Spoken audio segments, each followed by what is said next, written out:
закрытая корневая система дает возможность более высокого процента приживаемости.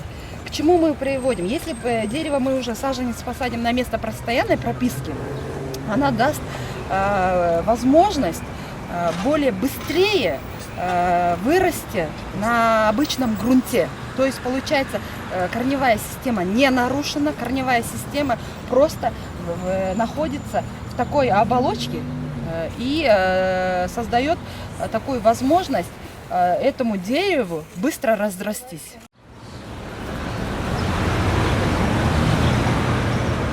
Вот эти цветки клена, видите, они какие? Они цветут вперед до того, как выпустят листья. Вопросов осенью было куча. Да не приживутся, да не перезимуют. Видите, мы опилкой закинули, и вот такими мы способами их защитили в зимний период. То есть мы каждое дерево вот так их заматывали в зимний период. Если кто-то гулял, наверное, видел. То есть полностью все меры мы предусмотрели для того, чтобы защитить наши деревья.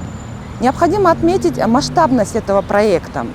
Если улица насколько масштабна, это улица Масалиева, необходимо и все сопутствующие комплексные объекты тоже должны быть масштабными. Если бы мы посадили объекты зеленого насаждения, то есть размерами 1–1,5 метра, то есть на этом фоне они бы давно не видны были бы до сих пор.